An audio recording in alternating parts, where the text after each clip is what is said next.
here we are, episode 2 of the Road Warrior podcast with Greg Rubendall. Here today, I'm with Carrie McDowell. I'm super excited. This is the first player that I ever coached in my career. It is my younger sister, formerly known Carrie Rubendall, but now married to a wonderful man whose last name is McDowell. So, Carrie, welcome. Thanks for jumping on here. Hello. All right, let's do this. So we were chatting, what this, what the podcast is, and just going through this whole process of living a sport lifestyle, working in sports, playing, traveling, spectating. There's a lot that goes along with this sports world that we're in. So the most important thing is when you're talking about your path is, where did it all begin? So I'll just give you a little rundown. How did I get started into coaching? And it was, I was 15 years old. I was playing in a game and I was taking a free kick, and freak accident happens while I'm taking a kick. My muscle jerks back, and my growth plate at my tibial tuberosity, so just below the knee, broke the bone. So I actually broke my own leg and had to have knee surgery, tore cartilage. And so I was out for 6 to 9 months. So I was going through rehab and all of that. And about this time, so this happened to me in the spring, and so the fall was coming in, and my mom was volunteering for a recreational team. And it was my sister's first year playing soccer. And so I was the lead trainer, assistant coach of a very competitive U6 girls team called Barney's Backyard Gang. So since it was Barney, what do you remember those first days coming in playing soccer? I know you grew up on the soccer field with me and our brother Jeff, but what do you remember from those first days? I remember that purple outfit. I definitely remember that. I don't know. I actually think my most collection is more when we were like Zimmer Brother camps. Okay. Yeah, and so Which is probably a couple years later.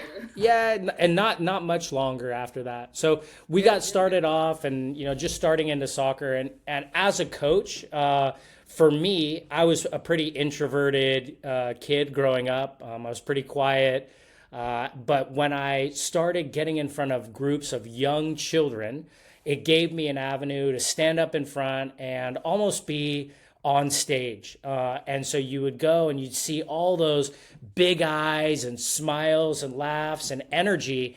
And that's really what got me addicted into coaching, was getting out in front of those groups and all these, young children throwing back this energy. And so what I would give, they would give back. And it was kind of intoxicating, to be honest. And that's how I got into coaching. So as Carrie shared, we did a lot of summer camps in the 90s and early 2000s. That was kind of the path to working in a more organized environment. So you said Zimmer Brothers soccer camp. So for those from Northern California, you probably attended a Zimmer Brothers soccer camp at some point. So what do you remember from back in those days?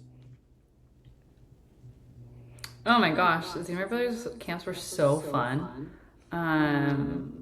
I remember, you pack your lunch, you go in, we did tournaments at the camps. I always loved, the different 5v5, 4v4 competitions, and, there was a big winner at the end of the week, and I think you got, a shirt or something cool, some type of swag. Oh, it was so fun. And I remember going back, obviously, we went a lot because you and Jeff were coaching, but I thought it was just, you saw this, same people coming back throughout the summer and the, couple of years that we were there. So. Yeah. Well, and from from my side, as that was my first, real job, was camp coach. I specialized in working with 7 and 8 year olds, so on the younger end. And a lot of the coaches that I worked with were from all over the world, all over the U.S., and a lot of them are running clubs now. So, and I run into them all the time, and we remember that's really how a lot of us got started. and it came from the organization, Zimmer Brothers. They were bringing in a large number of Dutch coaches to kind of help develop our educational platform. And it really set the stage for what soccer looks like in Northern California and the professionalism in terms of the structure. So interesting that you remember those back in the day. So fast forward, just kind of what are you doing now today in your life? Where are you at? Going forward in terms of professional life. I run a program team at Lyft in the contingent workforce space, which most people have no idea what that actually means. It means contractors, non-employees. And I run a program over 20 million and have a team of 6 and just hire people all day, give them jobs. It's There you exciting. go. There you go. And so for that, obviously, as the Road Warrior podcast, we talk about getting people where they need to go, right? So for those who are out there, traveling, it can be by bike, by train, by plane. And so just within your job, what kind of things have you seen travel wise, and what have you taken away from maybe conventions or symposiums that you've gone to, or other things that have kind of got you on your path professionally? Yeah, I mean, I think for me, I'm a big team player. Like, I think that I take that probably the most from my soccer days of like, being captain a lot of the time and just rallying up the troops and getting them, to go win a game or have fun. I think that's a big thing that I take into my current world. I am heading up on an advisory board this year in 2026, which is a community of about 300 plus of my position that we're all doing very similar things, and it's rallying them up and getting them to talk about all the things that we do in and out of our hard days. And I think, just the team aspect of like not leaving a warrior behind or something. I'm always, trying to find the person that might not know everybody and introduce them to other friends and within the industry. And I definitely think I learned that from my soccer days for sure. Yeah, there you 100%. go. I remember you had a little you got put on the spot a little bit when you were in Dallas. What was that all about? Put on the spot when I was in Dallas. Oh, this last year I was named. Oh my God! But yeah, you're gonna put me on the spot now. A game changer. Yeah. So I was one of 40. I was nominated to be a game changer. So I like to change it up. I like to push the limit on things, and a lot of my friends in the industry have noticed. Excellent. Well, as you were going through, you're talking about your sport background. We grew up in a sports family, right? So just tell me a little bit about growing up in that. How our parents shaped our environment. Both me and our brother. What did that look like for you as a kid in the '90s, early 2000s, coming through? Oh my gosh. Well, we didn't have iPads back in the day, so I think our fun, after school was I will always remember us playing in the backyard. We had a tennis court that was like not a nice tennis court, a cement tennis court. And I remember like literally taking the tennis, netting down, and we made it a soccer court. And I remember it was me and Greg versus Jeff, and we always won. So we'll put that out there to the world. I think we probably messed up at least 4 panels of fencing in that time, in those couple of years. But yeah, no, I think it was fun. I think soccer was a big part of all of our lives. I mean, mom and dad were on the board at AYSO. My first job was laminating player cards for 25 cents a pop, and I was making buco bucks because you got 15 plus teams, 18 plus people on each team. I mean, and I would, if mom needed them in a premium state and needed them by tomorrow, which was most of the time, I was like, oh, this is going to cost you, Mom. This is an extra $5 for this job. So I think I got my sales skills started at that young age. And I was really good at laminating. I could get like 4 of them done in like 60 seconds or less. So I was making really good money there. But I think, obviously dad coached you guys at high school at YV as well. And so it was always soccer. Soccer was either on the TV or we were at some tournament or, traveling. I think we decided that we unfortunately are not big churchgoers, but we do visit the field for, for our church days. So, I don't know how many countless times we drove down to LA or San Diego or Lemoore and Hanford and smelling the cow poop, and just had fun at tournaments. I think that was we didn't do anything but soccer. So there was no camping, there was no vacations. It was soccer tournaments growing up. So I think that's what I remember.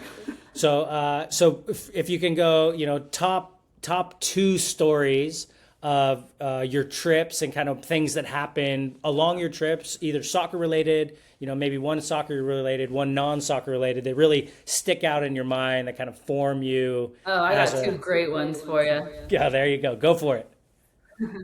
The first one, I think I was probably maybe U12, U13. I was not very young. And it was when it was really easy for goalkeepers to switch around. So there was not just one specific goalkeeper. And we got to the final round in a tournament, and dad was the coach at the time for whatever reason. And nobody wanted to be goalkeeper at all. Everyone was like, you're really good. No, you're really good. No, I don't want to do it. So he pointed to me and goes, Carrie, you're going to be goalie. I'm the least person that should be goalie. I'm not good with my hands. I was just not. And we lost the game, and it was all my fault because they kept scoring in the PKs. So cool. That was really fun. Yeah. So that's my funniest one for me because I will never forget losing that tournament. It was in Lemoore, Hanford, one of those locations. I have vague pictures of it. Have you ever trained as a goalkeeper, or had you ever even taken shots at all? I was a striker. I was not. So you're on the other side of the ball. I was using someone else's gloves. I didn't even know what to do. You don't really train as a goalie yet at that age. I might have even been younger than 12, to be honest. And then my second favorite one is, for whatever reason, Mom stayed home, and me, you, Jeff, or maybe just me, you, Dad, and a bunch of other guys went college touring. I think it was for your colleges. Yep. And I don't know why Mom wasn't there. Maybe she was sick. And we all were, hanging out, going to all the colleges. And I think you guys all wanted to go out, and Dad wanted to take you somewhere, and I was tired because I was young. I was probably 7 or 8 at that time. Mm-hmm. And so Dad told me to lock the hotel door. And when you tell me to lock the door, I'm going to bolt the door. I'm going to I'm going to lock it up. Yeah. Well, I guess you guys came back at whatever time of the evening, and I was dead asleep. I was not waking up. And I think, who was it? Somebody had to go to the next door hotel person. Was it you? And go climb over the edge, because we were not on the first level, and break through the screen door to get in. And I was just sleeping, and you guys had the fire department out there. I think it was a whole thing. And Mom was really I'll give a little more context. So we're panicking because we can't open the hotel door, and we don't know, because obviously we're above ground, and I want to say we're on the 5th level, right? So we were high up. Yeah, we were not. It was it wasn't ground floor, and my dad and our dad is not a small dude. He's 250. He's pretty strong, and he's ramming this door as hard as he can. And I still remember his face. He hit it one time, and he crumpled down I think I just broke my collarbone.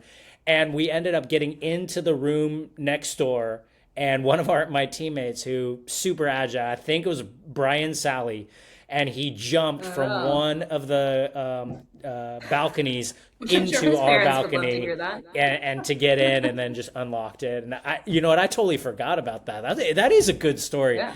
I told you I had 2 good ones. I'm telling you. Yeah, I mean, hotels are dangerous, right? So, They're so dangerous. note to all the parents out there: do not leave your children in a hotel room by themselves, and not expect And mayhem tell them to to lock occur. all the So, locks. yeah, and you know what? This was before CPS could be called more easily, so I guess it's okay there. Yeah. Um, well, We're good now. well, exactly. So tell me. So I know in your playing experience. So growing up, the Women's World Cup came into the U.S. around when you were about 10 years old. So 1999. Did that? Do you remember that at all? Did that have any influence over you as you were playing? Was that watching Mia Hamm and win the World Cup and Brandy Chastain and all that stuff? Yeah, with like Brandy, I would say Brandy Chastain more than definitely Mia too, but Brandy for sure. Which is so funny you even say that because I think it was 2 years ago. I saw her at the stadium in San Jose. Oh my God, I was like, she's a celebrity. She was like, the Spice Girl of soccer, right? And then, like she was just like some normal human.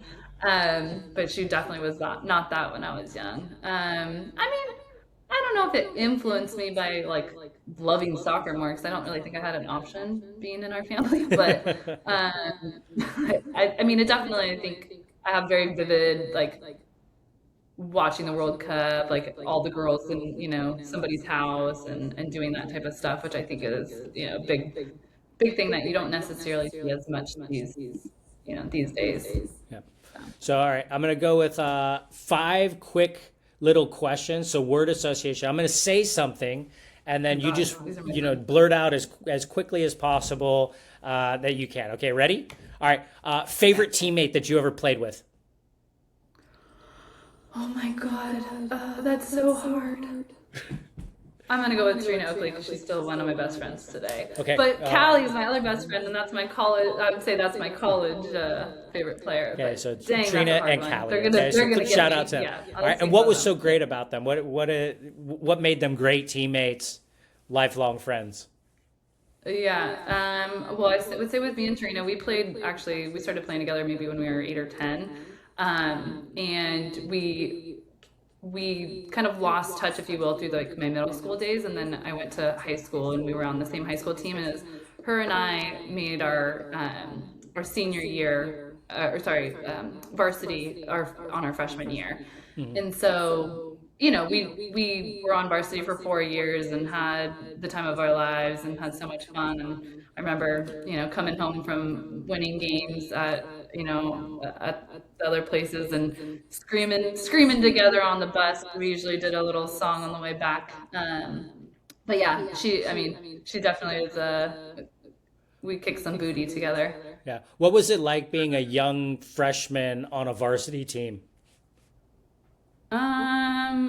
It was fun. I mean, I got lucky. Me and Trina both played a lot. So we didn't really have to sit on the bench, and we did good. Our team was ballers. We had so many ballers on that team. All the Nightmare Girls, shout out to them. They were freaking good.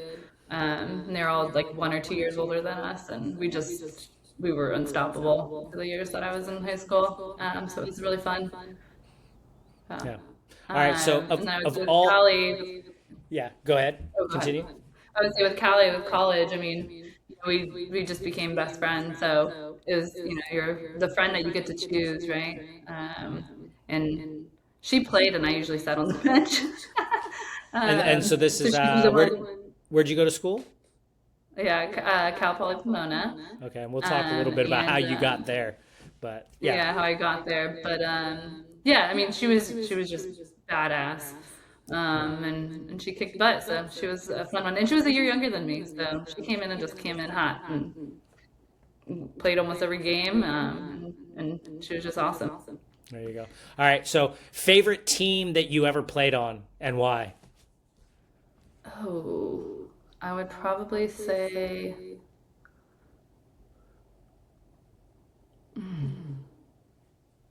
I don't know. That's Yeah. hard. The Sundogs for like a hot second, just because there's a lot of people that I'm still really good friends with. Of The course, I can Sun think of Dogs. How old were you? What age the group is Sundogs. that? Huh? That was like my last year, like 17, 18. Honestly, no, I'm gonna take that back. I would say it's probably my high school team. Like my junior year, because all the seniors were so good. You got like Ellie Sayo, Andrew Traverse, and like you had some freaking good Rochelle, my best player. She was so good. So yeah, I would say probably high school was my Yeah. favorite team. And it's because you won and you had fun. I had fun. Yeah, Yeah. I There you had go. fun. I have a lot of great memories with those gals All right. teaching the varsity boys soccer team. Your favorite coach you ever had and why? I have a lot of ones that I don't like. Um, Probably my boy Larry, which was also my favorite, my high school coach. He was awesome. Yeah. What about him? What made him Um, the right coach for your varsity team? he would Yeah. joke with us, Yeah. and but also knew when to be really serious. Like when the game was like getting, heated, he'd be like, "Guys, like you can do this." He was motivating, I think, in that regard. He wasn't yelling at you like a coach sometimes comes in and is like, "What are you guys doing? Like, get your heads out of your butt." Like he was not that kind of coach. He was like an inspirational coach, and that's Yeah. my style. So So I think he that's probably why. he had good rapport with all the players, knew how to feel the room. Everyone loved Larry. Yeah. He was everyone's best friend, but also our coach. Yeah. Sounds good. And least favorite coach that you ever had and Nicholas why? Garcia. Why? So I don't really know exactly the full story behind why people didn't like him, but our parents were on the board, and people didn't like him, and so my parents had to deal with him with situations. And he decided that because my parents didn't like him, and I was definitely not the worst player on the team, but he benched me for many games. Actually, like made me truly hate soccer. And I decided that I wanted to quit. And obviously, mom and dad knew that I loved soccer, and pushed me to.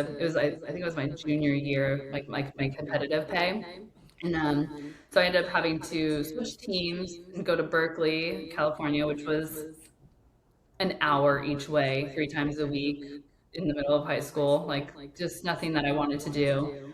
And it honestly made me kind of fall out of love with soccer a little bit.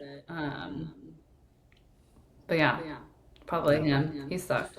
Yeah. I'll from an older brother's perspective. So I saw this from afar, and one of the situations, obviously, you have a coach in a club. He's private training some of the players that are on his team. So there's a little bit of preferential treatment that potentially is going on. Things that are said that maybe are not very tactful. But I do remember, and maybe you can share the day that he found he got removed from the club, and I know you showed up to practice late. So what happened? And with that, do you God, I don't even remember? remember. You don't even No. remember. I You want me remember to? him like yelling. I remember him vaguely yelling, and like I was walking up and Yeah. screaming, but like I couldn't even tell you what he said, to be Yeah. honest. So You were there? yeah, I wasn't Oh there, my but I gosh, know the actually. story. So you No. had an after I kind of school. blacked out during that Yeah. time. Like So you he had didn't keep me in a good mental state there. yeah, I know you had a reading and writing tutor that you did after school to help Oh support yeah, my AVID academic. program. Yeah, you're right. And Yeah, so you're the right. day he found out he was being removed, you showed up late to practice. So, and what happened after that? Do you remember? No. So you showed up late, and I remember you telling me this. All the players on your team kind of turned and looked at you because he had told the team that the reason he was Oh, being you were. fired was because of Carrie. She's not a good player, and her parents who don't like me, and they're on the board, so she's getting me fired. So when you showed You're up to right. practice, everybody like looked at you like, ooh, like you don't even know what just happened, and like from your end, the way like you had no idea, and that was so you were that is a repressed You're memory, right. by the way. It's coming back Yeah, to my it's brain. I coming think I back. literally That's blacked out hey, not wanting this to is remember trauma this. and Thank you. Thank repression. you for We're going that. with that. This is Yeah. part I of the didn't know this is podcast. a We're therapy session here, reliving but this. I'm sorry. I'm sorry. I'll pay for your therapy if you need me to. So I'm gonna. So that was the situation. So that made me not a fan of this gentleman. But do you remember when he had left the club and he was coaching another team when you were now on your new team in Berkeley? Do you remember that? And what happened? No, Okay, no. then I'll remind you because you didn't know. So this Remind guy's been me. removed. He's completely destroyed my sister, my favorite player ever coached. So and she's playing with this team, and it was a hard fought game. And during the handshakes at the end of the game, they were going by, and instead of shaking your hand, he pulled his hand away. Do you remember that? You were going through the line. He pulled his hand away and didn't want to shake your hand. Okay. So, and I Guess, saw this and I sometimes you was just want to livid. forget. I was pissed. So, what I ended up doing, I actually reached out to his club's board and their director. And I said, hey, look, I don't know. He's a coach in your club. I don't know what it is.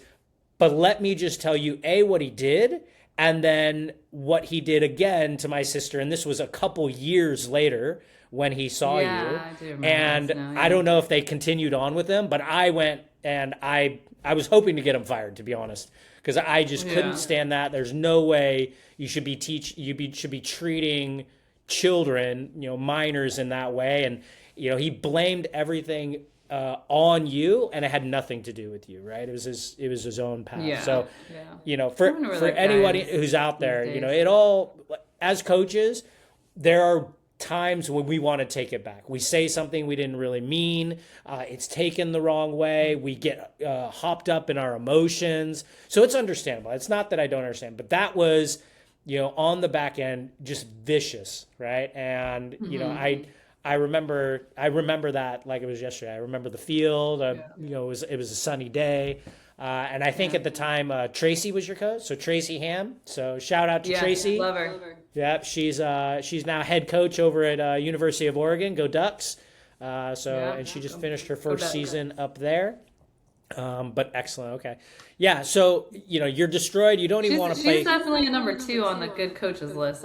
She is Yeah, amazing. I loved her. she is amazing.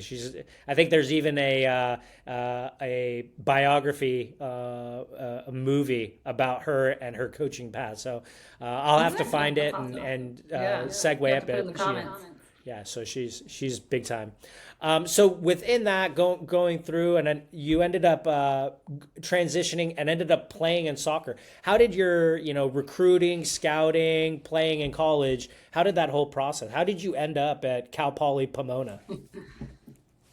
Yeah, well, I wanted to go to school for apparel merchandising and management, and I wanted to go to FITM, which was a fashion institute in San Francisco, but it was only a 2-year degree. And mom and dad were really big on wanting, all of us kids to have a 4-year degree. And so she found all the schools that had fashion at the 4-year college, and it just so happened that Cal Poly Pomona had it. So she already knew that like that was a piece that I wanted. But she did her research and she looked at the soccer team and found that Mary Carroll, who I had played when I was like 12 to 14 with, had moved to LA and then went to school there. She's like, well, Mary's on the team. Like, maybe we can go hang out. Go see, let's go see Cal Poly and see if you'll like it over there. And guess what, Carrie? There's a tryout in the spring before you're gonna go to school. Maybe you should just try out and see if it works. And I was like, no, mom, like, come on, I'm not playing soccer in college. Like, just get over it. Just do it for me, okay, Carrie? I'm like, okay, let me try. Well, I go down. There was like 100 girls at this stupid tryout, and I was like, there's no chance I'm getting this. Like, what the heck? Well, lo and behold, me and one of my good friends, Jen Liu, she was my roommate in college, we both walked on. And so I got a really big scholarship, $500 a quarter. Super awesome, paid for my books. Woo! Yeah, I walked on. Unfortunately, in college, my freshman year, I ended up redshirting because I had to have hip surgery. So I had that, but then I played the other 3 years. I did okay. It was a D2 school. I wasn't the best. I wasn't the worst usually, so that was good. And I made a lot of really good friends. It helped me get into the classes I needed to get in to get done in 4 years rather than taking the 5 year plan like others do. And it was fun. I mean, I don't think I would want to have gone to the school without being on the soccer team. It's also like the camaraderie and all the, friends and people you get to hang out with being on a team was something that I love. So yeah, I mean, I wouldn't change it. What was it like traveling on road trips playing in college? What was that like? Oh, so fun. What So are some fun. things that I stick out? love Because I'll tell you what they do nowadays. the amount of Olive Garden that I ate. Like our soccer coach, like loved Olive Garden, and so we had Olive Garden on every single trip. I think Olive Garden is out of business now, but I mean, she was like, just eat as many breadsticks, as much pasta as you want. Like you're gonna burn the carbs. Um, Probably messing me up for nowadays when I can't eat all those carbs. I just want Olive Garden there. But There's no, it's something so about buttery fun. bread. There's something about Oh, so buttery good. bread. So good. With garlic, yeah, yeah. But yeah, so I mean, I loved all the trips. They were so much fun. Yeah. Um, Any of them stick out more than others? Like this trip was the one. Anything specific? nah, Yeah. nothing crazy. Yeah. So now, now a big thing in college sports is NIL deals, right? So social media has really put a big influence on what teams are doing. So, uh, like, would you be one of those players who choreographs the dances that the team does to put up on Yeah, like TikTok, TikTok. Instagram? Yeah. Oh, I couldn't even imagine. That would be so much fun. Like doing that like on your off time or in between double days when you just go back to the house and hang out, like instead of just doing TikToks now. I'd be all in for sure. Yeah, For and sure. it seems like a very big trend that pre-game TikToks, post-game TikToks while you're on the road, just anytime Oh, you so have dead fun. time, yeah. Yeah. So and Yeah, and you have a obviously, lot like on the trips, like you're sitting in the either an airport or you're in the big old buses driving wherever you're driving. Oh my God, I'm sure there's so much fun on those things. did you guys ever like set up an impromptu small-sided game in an airport or in a hotel or anything like that? Just start playing just because you're like, bored or whatever. Not really. Nothing that I can remember. I mean, I probably did, but not. There's nothing super popping out on that. Yeah. Well, there you go. Well, now I know. fast I do forward. remember some of those hazings. The hazings that happened. That didn't happen. There's no proof of that. It did not happen. Zero. There's There's no zero proof proof. except for in my brain. Yeah, we're moving forward with all that. Don't do it, okay? Hazing is bad, Yeah, don't do it. right? Hazing is mean Yeah, and yeah. it's Support illegal. all of your teammates. Everybody is included. Let's not do Yeah, things of that nature. All right, that's for everybody out yeah. there. So now, as you're getting older, you've got a couple of kids. They're young, and in the community that you live, I was actually the director of coaching for the club there for a couple of years. So I know a lot about the town. I know a lot about the programming. But as a parent, what are some things that you're looking for your child, for your kids and their sports and PE experiences as a parent now? So what are you really looking for? Yeah. I mean, I think for me, I think I even said it today, is like motivational coaches, right? People that are uplifting, like they don't need to be hard on players until it makes sense to be hard on players. So I think just a place for them to have fun, make friends, be social, right? Not be on iPads or whatever the heck, they do these days. I think just having fun, like loving a game, learning about team and collaboration and those types of things, I think is what I would end up looking for rather than, of course, hopefully they're going to be the best on the team or, top player, whatever. Um, it's not, that's not what it's all about, right? There's plenty of kids that don't go to professional life after college and soccer or whatever sport. But it is a lot of the stuff that you learn that the kids will learn, just by being on a team and being with others. So I think that would be one of the things that would stick out for me.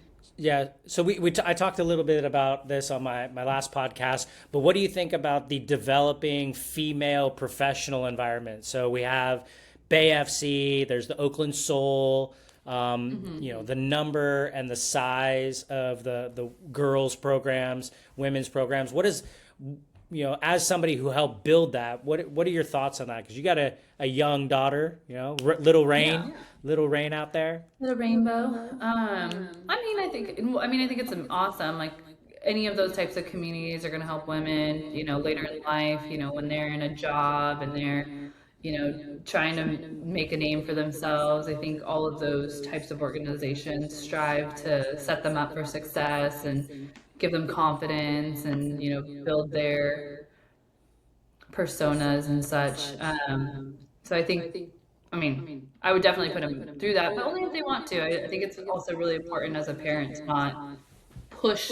I think mom and dad definitely pushed me a lot, going into that college life and playing, but I also making sure a parent knows when you should push them, right? Like I think that was for the better for me, but not for everyone, right?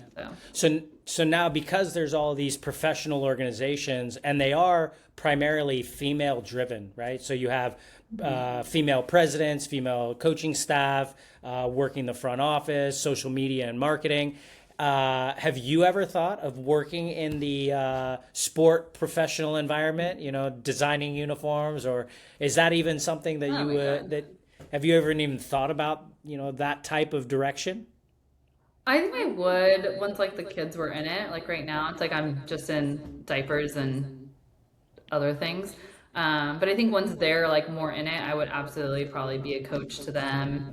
Even if it's not soccer, I'm sure I could figure out how to coach softball, right? And still, I could still be a cheerleader on the side. Um, and yeah, I definitely will. I'll be the first mom to say that I'm gonna make orange slice snacks and bring Capri Sun for snack time. But I'm not there yet. I have a 2 and 4 year old, right? I'm still just trying to figure out how to get them to sleep through the night. Well, there you go. So within that, obviously the, technology is a big aspect of how, kids are growing up, but, you played, collegiate level sports. Your husband was a collegiate baseball player, correct? So Yeah, not obviously, basketball, of course. sports are a big part of your life. How many sporting events have you attended in the last year as a fan?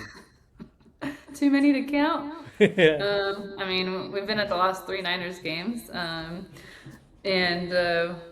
we watch sports all the time, so it's definitely a huge part of our life. Yeah. Lots of So Giants games, how lots does of that Niner games. shape what your house looks like? All what kind of the toys sporting do you items. have? Yeah, what kind of Oh, we toys have a do you lot of have? toys. We got basketball hoop, we got soccer hoop, we got some bikes, we got all the things. We got bats all over the place. We got golf clubs. I think Rich's Christmas present was a golfing putting green. You haven't seen it yet. It's pretty sweet. So yeah, it's all of our toys.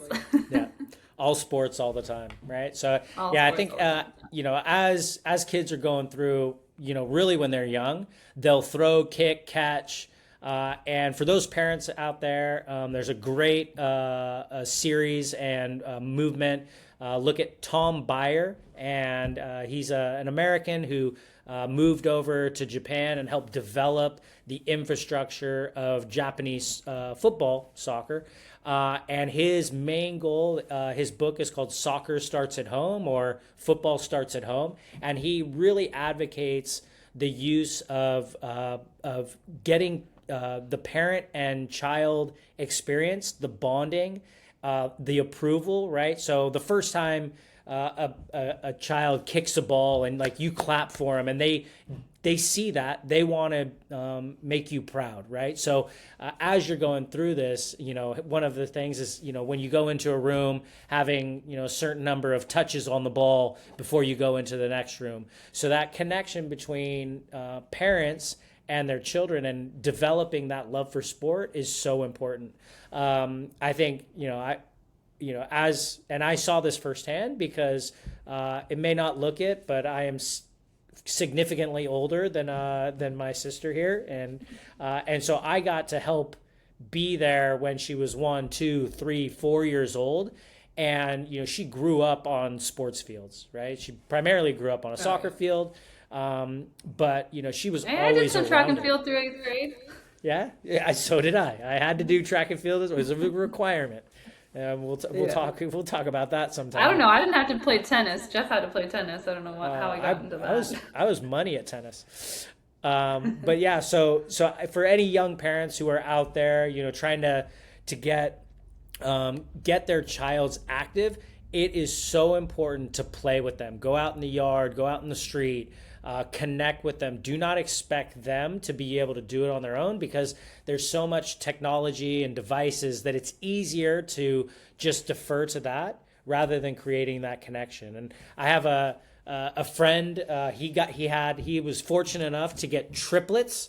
And I remember when his triplets were in high chairs, he actually took a ball and tied it to a string, taped it to the bottom of the table. And so when they were eating and they were in their high chair, they were kicking the ball while they were, like little juggles or little kicks underneath the table while they were eating their food. It was just something that kind of got stuck with them. And I remember during the pandemic, he actually taped alleyways and zones where the kids had to dribble through a pathway and keep the ball in between the lines. So there's a lot of creative things you can do as a parent, and I think just nurturing that love for the game, and whatever game that is, and then getting out and see the world, right? I think it's an important aspect. Sports connect us to random strangers in foreign lands. And so we can get a lot out of that as well. So now as you're going through, you've had this whole sporting experience. I was the director in town for 5 years. I'm no longer working there. So, give me some feedback. Did you go to maybe the store and, oh, Greg's my brother. And then, all of a sudden you're getting, they're throwing rotten tomatoes at you, or, was there anything at being a part of a family that reminds you of just working in the industry, where you have a different last name, so maybe it's. No, I don't. No, I didn't. Yeah, I didn't really have to catch wind of it too much. Our close friend around the corner, the Brackets, Haley was playing soccer when I had met them, and I told them that you were there, and it was like, oh, that's awesome. So, I don't really have too many run-ins. I think I'm just not quite there with the age of the kids and such. But,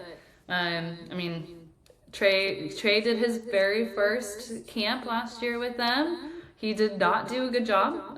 He didn't even want me to be off the field with him, but he did have some fun. So again, thanks for coming on. I appreciate talking to you, reminding you of your trauma. Yeah, you really set some triggers up today for me, man. I forgot about some of those things with Coach Nick. Yeah, you go. Yeah. Hey, so for those who are out there, obviously those who are getting in, coaching their kids, there's a lot to learn. It does affect us, and hopefully in a positive way. And I'll just just don't lock your kids into a hotel room, okay? I'm going to leave you with that. Don't do that. Yeah. All right. Yeah. Well, Carrie, thank you so much. Always a pleasure to talk to you and hear about it. So, all right. Well, signing out. This is the Road Warrior. We're on to the next station. All right. Take care.